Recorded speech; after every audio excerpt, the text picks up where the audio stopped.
ಕೊಡಗಾಯಿತು. ಇನ್ನು very important ಶಿವಮೊಗ್ಗದ ಬಗ್ಗೆ ಮಾತಾಡಲೇಬೇಕು. ಶಿವಮೊಗ್ಗ ಹೇಳಿ ಕೇಳಿ ಯಡಿಯೂರಪ್ಪನವರ ಕ್ಷೇತ್ರ, ಜೊತೆಗೆ ರಾಜ್ಯ ಬಿಜೆಪಿಯ ಅಧ್ಯಕ್ಷರೇನಿದ್ದಾರೆ ಈಶ್ವರಪ್ಪನವರ ಕ್ಷೇತ್ರ ಕೂಡ ಹೌದು. ಬನ್ನಿ ಹಾಗಾದರೆ ಶಿವಮೊಗ್ಗದಲ್ಲಿ ಪಕ್ಷಗಳ ಬಲಾಬಲ ಏನು, ಈಗ ಸ್ಥಿತಿ ಯಾವ ರೀತಿ ಇದೆ ನೋಡೋಣ. 7ಕ್ಕೆ 7 ಕ್ಷೇತ್ರಗಳಲ್ಲಿದ್ದು ಬಿಜೆಪಿ 5 ಸ್ಥಾನಗಳನ್ನು ಗೆದ್ದಿತ್ತು. ಕಾಂಗ್ರೆಸ್ 2 ಸ್ಥಾನಗಳಲ್ಲಿ ಇಲ್ಲಿ ಜಯ ಗಳಿಸಿದ್ರು. ಸೊ ಈ ಬಾರಿ BSV ಜೊತೆ ಹೋಗುವಂಥ ಶಾಸಕರು ಯಾರ್ಯಾರು ಅಂತ, ಗ್ರಾಮೀಣ ಕ್ಷೇತ್ರದ KG ಕುಮಾರಸ್ವಾಮಿ, ಸೊರಬ ಕ್ಷೇತ್ರದ ಹರತಾಳ್ ಹಾಲಪ್ಪ ಇವರು BSY ಜೊತೆಗೆ ಹೋಗುವಂಥ ಸಾಧ್ಯತೆಗಳು ಹೆಚ್ಚಾಗಿದೆ.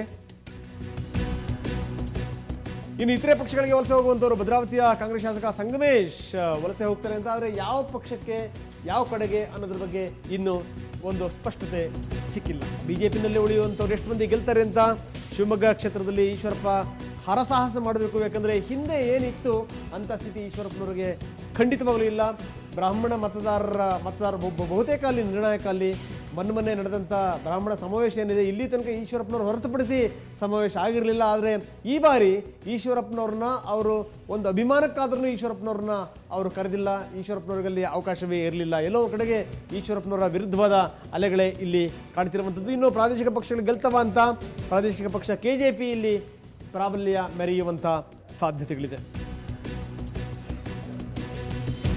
ಸೊ ಇನ್ನು ನಾಳೆನೇ ಚುನಾವಣೆ ಆದರೆ ಯಾವ ಪಕ್ಷಕ್ಕೆ ಸ್ಥಾನ ಅಂತ BJP 1, ಕಾಂಗ್ರೆಸ್ 1, ಜೊತೆಗೆ ಕಾಂಗ್ರೆಸ್ 1ರಿಂದ 2, KJP 3ರಿಂದ 5 ಕ್ಷೇತ್ರಗಳನ್ನು ಗೆಲ್ಲುವಂಥ ಸಾಧ್ಯತೆ ಇದೆ. BSY ಅನ್ಯಾಯ ಆಗಿದೆ ಅನ್ನುವಂಥ ಮನೋಭಾವನೆ ಇದೆ. ಯಾಕಂದರೆ ಯಡಿಯೂರಪ್ಪನವರ ಪ್ರಭಾವ ಜಿಲ್ಲೆಯಲ್ಲಿ ಸಾಕಷ್ಟು ಇರೋದ್ರಿಂದ ಇಂಥ ಮನೋಭಾವನೆ ಕೂಡ ಸಾಕಷ್ಟಿದೆ. ಯಾವ ಜಾತಿ ಮತದಾರರು ಯಾವ ಕಡೆಗೆ ಒಲವು ಅನ್ನೋದ್ರ ಬಗ್ಗೆ ನೋಡ ಬನ್ನಿ. ಲಿಂಗಾಯತರು, ಈಡಿಗರು, ಬ್ರಾಹ್ಮಣರು ಬಹುತೇಕ KJPಯನ್ನು ಬೆಂಬಲಿಸುವಂಥ ಸಾಧ್ಯತೆ ಇದೆ ಅಂತ.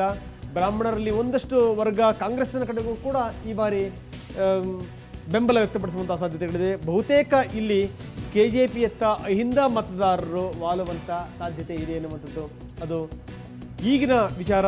ನಂತರದ ಸ್ಥಿತಿಗತಿಗಳಲ್ಲಿ ಬದಲಾದರೂ ಆಗಬಹುದು. ಮತದಾರರ ಮೇಲೆ SM ಕೃಷ್ಣ ಅವರ ಫ್ಯಾಕ್ಟರ್ ಇಲ್ಲಿ ಯಾವುದೂ ಕೂಡ ಪರಿಣಾಮ ಬೀರ್ತಾ ಇಲ್ಲ. ಇಲ್ಲಿರೋದು ಯಡಿಯೂರಪ್ಪನವ್ರ ಫ್ಯಾಕ್ಟರ್ ಮಾತ್ರ ಇಲ್ಲಿ. ಇನ್ನು ಕಾಂಗ್ರೆಸ್ ಅಧಿಕಾರಕ್ಕೆ ಬಂದರೆ CM ಯಾರಾಗಬೇಕು ಅಂತ ಸಿದ್ದರಾಮಯ್ಯನವರ ಪರವಾದಂಥ ಒಲವು ಇಲ್ಲಿ ಕಾಣ್ತಾ ಇದೆ. ಮತದಾರರಲ್ಲಿ ಚರ್ಚೆ ಆಗ್ತಿರುವಂಥ ಪ್ರಮುಖ ವಿಚಾರ ಅಂತಂದರೆ ಅದು ಯಡಿಯೂರಪ್ಪನವರಿಗೆ ಅನ್ಯಾಯ ಆಗಿದೆ ಅನ್ನುವಂಥ ಮನೋಭಾವನೆಯನ್ನು ಆರಂಭದಲ್ಲಿ ಹೇಳಿದೆ. ಯಡಿಯೂರಪ್ಪನವರ ಒಂದು ದಟ್ಟ ಪ್ರಭಾವ ಇರುವಂಥ ಕ್ಷೇತ್ರ ಆಗಿರೋದ್ರಿಂದ ಇಲ್ಲಿ ಸಹಜವಾಗಿ ಅಂಥ ಒಂದು ಮನೋಭಾವನೆ ಇದೆ.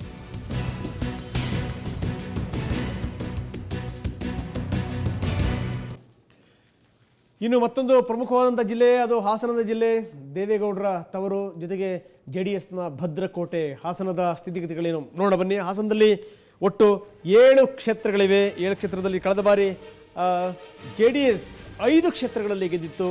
ಕಾಂಗ್ರೆಸ್ 2 ಕ್ಷೇತ್ರಗಳಲ್ಲಿ ಜಯ ಸಾಧಿಸಿತ್ತು.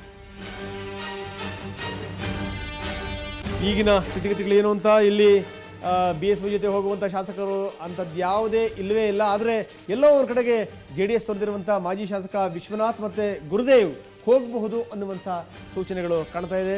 ಅದಕ್ಕೆ ಕಾರಣ ಕೂಡ ಇದೆ. ವಿಶ್ವನಾಥ್ ಕ್ಷೇತ್ರದಲ್ಲಿ ಲಿಂಗಾಯತರ ಮತಗಳು ಹೆಚ್ಚಿರೋದ್ರಿಂದ ಅದಕ್ಕೆ ಕಾರಣ ಇರಬಹುದು. ಇನ್ನು ಇತರೆ ಪಕ್ಷಗಳಿಗೆ ವಲಸೆ ಹೋಗುವಂಥವರು JDSನ ಪುಟ್ಟೇಗೌಡ ಈಗಾಗಲೇ ಪಕ್ಷ ಬಿಟ್ಟಿದ್ದಾರೆ. ಎಲ್ಲೋ ಒಂದು ಕಡೆಗೆ ಅವರು ಕಾಂಗ್ರೆಸ್ ಸೇರುವಂಥ ಸಾಧ್ಯತೆಗಳಿದೆ. ಇನ್ನು BJPಯಲ್ಲೇ ಉಳಿಯೋರಲ್ಲಿ ಆ ಪ್ರಶ್ನೆಯಲ್ಲಿ ಉದ್ಭವ ಆಗೋದೇ ಇಲ್ಲ. ಯಾಕಂದರೆ ಇಲ್ಲಿ BJP ಶಾಸಕರು ಇಲ್ಲೂ ಇಲ್ಲ. ಇದು ಹೇಳಿ ಕೇಳಿ ದೇವೇಗೌಡರ ಕ್ಷೇತ್ರ, JDSನ ಭದ್ರಕೋಟೆ. ಇನ್ನು ಚುನಾವಣೆಯಲ್ಲಿ ಪ್ರಾದೇಶಿಕ ಪಕ್ಷಗಳು ಗೆಲ್ತವ ಅಂತ ಇಡೀ ಜಿಲ್ಲೆಯಲ್ಲಿ JDSೇ ಇರೋದ್ರಿಂದ ಕಾಂಗ್ರೆಸ್ ಇಲ್ಲಿ ಪೈಪೋಟಿ ಕೊಡ್ಬೋದು ಅಷ್ಟನ್ನೇ. ಆದರೆ ಗೆಲ್ಲುವಂಥ ಸಾಧ್ಯತೆಗಳು ಎಷ್ಟಿದೆ ಅಂತ ಈಗಲೇ ಹೇಳೋದು ಅಸಾಧ್ಯ.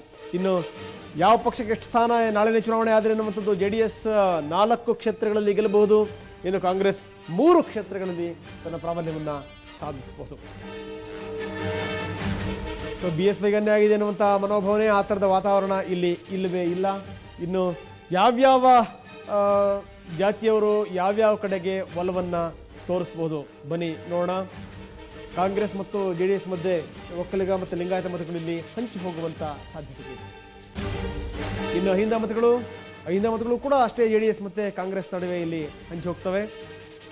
ಇನ್ನು SM ಕೃಷ್ಣ ಫ್ಯಾಕ್ಟರಿಯಲ್ಲಿ ಏನಾದರೂ ವರ್ಕ್ ಆಗುತ್ತಾ ಅನ್ನುವಂಥದ್ದು ಸ್ವಲ್ಪ ಮಟ್ಟಿಗೆ ಇದರ ಪರಿಣಾಮ ಬೀರಬಹುದು. ಕಾಂಗ್ರೆಸ್ ಅಧಿಕಾರಕ್ಕೆ ಬಂದರೆ CM ಯಾರಾಗಬೇಕು ಅಂತ SM ಕೃಷ್ಣ ಅವರ ಕಡೆಗೆ ಇಲ್ಲಿ ಜನರ ಒಲವಿದೆ. ಜೊತೆಗೆ ಸಿದ್ದರಾಮಯ್ಯನವರ ಹೆಸರು ಕೂಡ ಇಲ್ಲಿ ಕೇಳಿ ಬರ್ತಾ ಇದೆ. ಯಾವ ವಿಚಾರ ಇಲ್ಲಿ ಚರ್ಚೆಗೆ ಗ್ರಾಸವಾಗಿದೆ ಅನ್ನುವಂಥದ್ದು ಚರ್ಚೆ ಆಗ್ತಿರುವಂಥ ಪ್ರಮುಖ ವಿಷಯಗಳು ಅಂತಂದರೆ ಪುಟ್ಟೇಗೌಡರು ಮತ್ತು ವಿಶ್ವನಾಥ್ ಪಕ್ಷ ತ್ಯಾಗ ಕಾರಣ ಏನು ಅಂತ. ಯಾಕಂದರೆ ಇಬ್ಬರು ನಾಯಕರು ಪತ್ರಿಕಾಗೋಷ್ಠಿಯನ್ನು ಮಾಡಿ ನೇರವಾಗಿ ರೇವಣ್ಣರ ಕಡೆಗೆ ಬೆರಳು ತೋರಿಸಿದ್ರು. ಇಲ್ಲಿ ನಡೀತಿರುವಂಥದ್ದು ರೇವಣ್ಣವರ ಸರ್ವಾಧಿಕಾರ, ನಮಗೆ ಕಾರ್ಯಕ್ರಮಕ್ಕೆ ಕರಿತನೂ ಇರಲಿಲ್ಲ ಅವರು, ಜೊತೆಗೆ ಊಟಕ್ಕೆ ಕೂತರು ಕೂಡ ಎಬ್ಬಿಸಿ ಕಳಿಸಿದಂಥ ಒಂದು ಮನೋಭಾವನೆ ಇದೆ. ರೇವಣ್ಣವರಿಂದಲೇ ಪಕ್ಷ ಹಾಳಾಗುತ್ತೆ ಅಂತ ನೇರವಾದಂಥ ಒಂದು ಆರೋಪವನ್ನು ಮಾಡಿದರು. ಇದೇ ಇಲ್ಲಿ ಪ್ರಮುಖ ವಿಷಯವಾಗಿ ಅದು ಚರ್ಚೆಗೆ ಇರುವಂಥದ್ದು ಹಾಸನದಲ್ಲಿ.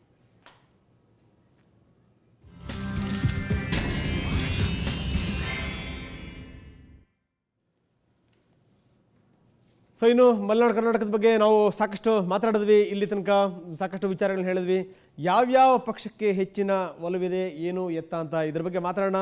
ಜೊತೆಗೆ ಬೇರೆ ಬೇರೆ ಪಕ್ಷದ ನಾಯಕರಿದ್ದಾರೆ, ಅವ್ರು ಏನು ಹೇಳ್ತಾರೆ ಕೇಳೋಣ. ಅದರ ಒಂದು ಪುಟ್ಟ ವಿರಾಮ ತಗೊಂಡು ವಿರಾಮದ ಬಳಿಕ ಮತ್ತೆ ಮರಳಿದೆ.